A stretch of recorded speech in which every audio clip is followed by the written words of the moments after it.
Ada telepon, teriak Ati dalam rumah. Rehan meninggalkan Mimi yang tengah berdiri di depannya. Mimi geram karena Rehan sama sekali tidak menghiraukan ucapannya. Akhirnya Mimi pulang dengan segenggam fakta. Sang ibu dari tadi menunggu mulai kesal. "Kamu kemana aja sih? Ibu kan suruh kamu beli kecap ke warung. Kok bisa lama banget?" Marah sang ibu. Namun Mimi diam saja, seakan tengah berpikir keras. "Sekarang di mana kecapnya?" tanya sang ibu. "Aku gak dapat kecap. Aku dapat fakta yang akan membuat ibu sama bapak kaget," ucap Mimi. "Memangnya ada apa?" tanya ibu Mimi. "Jadi pelaku penabrakan yang menimpa keluarga kita adalah Tiara," ucap Mimi. Sang ibu tercengang. Dia tak menyangka hal itu dilakukan oleh Tiara yang pasalnya adalah orang yang ramah. "Gak mungkin, dia itu anak baik-baik," ucap sang ibu. "Aku juga sudah menduga kalau ibu gak akan percaya. Aku dengar sendiri kalau dia adalah pelaku utamanya. Pantas saja dia menghilang.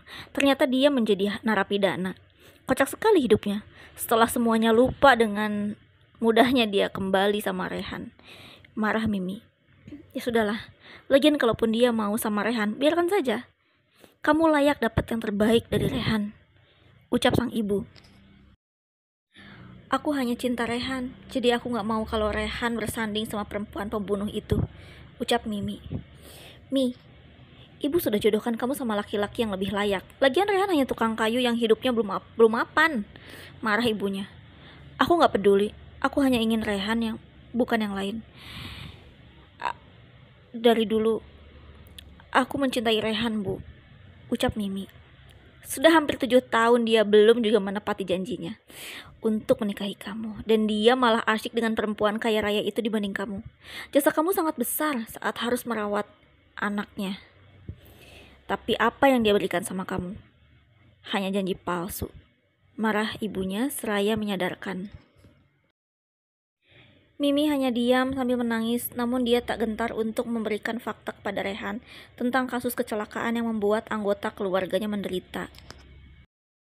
Pada akhirnya Tiara dan Bila semakin dekat selayaknya seorang ibu pada anaknya.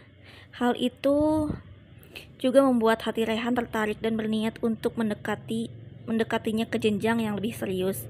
Hati Rehan kini mulai tumbuh perasaan cinta pada Tiara. Apalagi kini Bila tak lagi memanggil Tiara dengan sebutan nona besar, melainkan ibu Tiara. Hal itu diminta langsung oleh Tiara. Satu ketika, keluarga besar dari Pak Doni datang bersama anak dan istrinya untuk membicarakan perjodohan. Namun Tiara enggan keluar kamar karena Tiara tak mau dijodohkan dengan laki-laki yang bukan pilihannya. Dengan mengenakan pakaian yang bagus, Tiara duduk di balkon kamarnya sambil merenung dan berpikir. Namun ada sosok laki-laki yang tak sengaja masuk ke halaman rumahnya. Tiara berteriak seraya menghentikan langkah laki-laki itu. "Siapa kamu?" tanya Tiara dengan suara yang khas. Laki-laki itu menengadah dan memandang wajah Tiara. Ternyata dia adalah Hasan. "Ya Tuhan, Hasan!" ucap Tiara terkejut. Singkat cerita, Hasan naik ke atas balkon untuk menemui sang nona. "Apa kabar kamu, Hasan?" tanya Tiara. "Saya baik, Non," jawab Hasan. "Kamu kemana aja? Kenapa gak kabari kami?"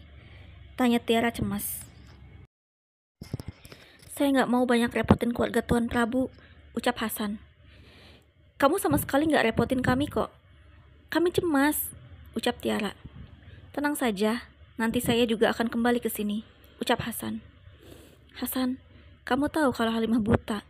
tanya Tiara. "Aku sudah tahu dan aku sering menemui dia. Rasanya sakit hati melihat keadaan dia sekarang," ucap Hasan lirih. "Maafkan aku, Hasan, karena kalian batal menikah dan Halimah buta. Oh ya, kalau kamu sering menemuinya, apa jangan-jangan kamu yang sering memborong lempernya?" tanya Tiara lagi. Hasan mengangguk, wajahnya sedih mengingat Halimah. "Ya Allah, Hasan, kenapa harus begini?" ucap Tiara. "Non, mau kemana? Pakaiannya bagus sekali," tanya Hasan. "Aku harus hadir di perjodohan ini.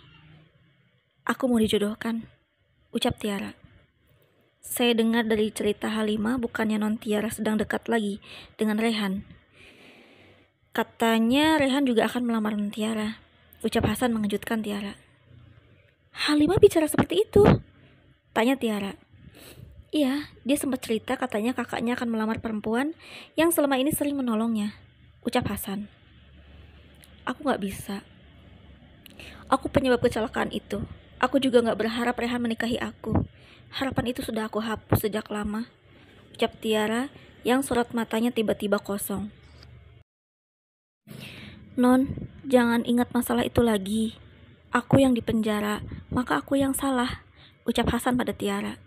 Tiara pun segera menemui tamu dan meninggalkan Hasan. Ternyata saat Tiara mencoba untuk menemui tamu ayahnya, dia melihat Evan di antara seorang ibu dan seorang bapak. Evan? Ucap Tiara dengan nada bertanya. Evan menoleh dan menatap heran wajah cantik Tiara. Ti, kok kamu di sini? Tanya Evan. Wah, mereka sudah saling kenal ternyata. Bagaimana kalau pertunangan dipercepat saja? Tanya Doni pada Prabu. Ide yang bagus. Gak harus susah-susah dijodohkan kalau sudah saling kenal kayak gini, ucap Ratih dengan senyum sumringah. Esoknya di sekolah saat Rehan mengantarkan Bila terlihat Tiara. Dia mengacuhkan Rehan seraya menjaga jarak. Tiara tidak mau ada jatuh cinta di antara mereka.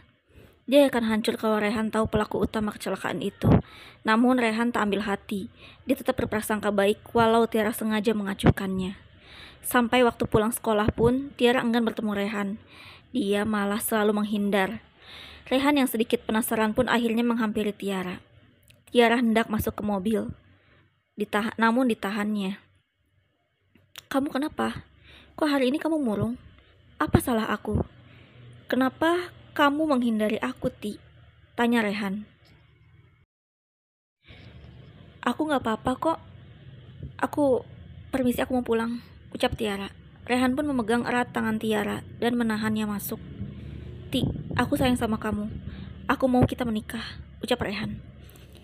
Tiara pun mulai kikuk. Wajahnya memerah, namun dia sadar akan kesalahannya dan segera melepas tangan Rehan. Rehan, tolong ya, ini sekolah. Gak enak dilihat orang tua murid, ucap Tiara sambil membetulkan pakaiannya. Tiba-tiba Bila menghampiri. Dia terlihat kepanasan. Oh, sayangnya ibu. Masuk nak ke mobil, ucap Tiara. Rehan pun ikut menemani. Di dalam mobil, Rehan meminta untuk diantarkan ke terminal guna untuk memantau Halimah. Saat hampir sampai, dari kaca mobil Rehan melihat Hasan yang tengah membeli dagangan Halimah. Rehan segera turun dan mengejar Hasan. Sadar dengan teriakan Rehan, Hasan pun kabur dan berlari sekuat tenaga agar tidak bisa bertemu Rehan. Hasan yang sudah berlari jauh tak bisa diraih. Rehan akhirnya mengajak Halimah pulang. Mereka masuk ke dalam mobil. Apa yang terjadi? Tanya Halimah. Laki-laki yang tadi beli jualanmu itu Hasan, ucap Rehan kesal. Gak mungkin. Itu kan abang-abang yang sering borong jualanku. Kalau dia Bang Hasan, kenapa dia gak jujur? Tangis Halimah. Kamu kenapa diam, Ti? Tanya Rehan. Dia mungkin ingin hidup bebas, makanya dia pergi. Aku yakin dia pasti bakal kembali. Pasti kembali di waktu yang tepat, ucap Tiara. Ucapan itu membuat Halimah dan Rehan semakin bertanya-tanya. Ada apakah yang mereka sembunyikan? Ti, hari Selasa nanti kamu datang ya ke taman dekat rumahku. Aku mau kasih sesuatu buat kamu. Mungkin gak seberapa, tapi bagi aku ini maknanya sangat dalam sekali, ucap Rehan. Kalau aku gak sibuk pasti aku akan datang, ucap Tiara. Loh, jangan gitu dong, ini spesial banget. Kamu harus datang, kalau enggak aku sama Bila ngambek, ucap Rehan. Halimah, sudah jangan nangis. Sudah jangan nangis lagi. Nanti kamu bantuin abang ya, tambah Rehan. Halimah mengusap air matanya dan mengangguk sambil tersenyum. Esok malamnya Rehan menyiapkan berbagai macam hiasan untuk menyambut Tiara datang ke taman. Bila, Halimah juga Ati ikut membantu Rehan membuat acara kecil. Tujuannya yaitu untuk melamar Tiara. Rehan juga sudah membeli cincin untuk Tiara walau dia tidak tahu ukuran cincinnya. Dia hanya mengukur tangan Halimah sebagai perkiraan. Namun sudah ditunggu beberapa jam hingga pukul 12 malam, Tiara tak kunjung datang. Dan ternyata Tiara sedang mengadakan acara pertunangan di rumahnya bersama dengan Evan. Walau saat itu hanya dihadiri kerabat dekat, namun semua adalah orang-orang kaya yang hadir di acara sederhana Tiara dan Evan. Tiara hanya diam tanpa kata, hatinya hanya untuk Rehan. Namun, dia juga ingat kesalahan terdahulunya. Sedangkan di taman, Rehan sudah pasrah. Mungkin Tiara sudah menolaknya. Terbukti dengan sikap dingin Tiara akhir-akhir ini. Namun, Mimi datang untuk menghangatkan suasana. Kasihan Bila sampai tertidur. Re, dia nggak akan mungkin datang. Dia sadar akan kesalahannya sama keluargamu, ucap Mimi. Kesalahan apa? Tanya Rehan. Kesalahan?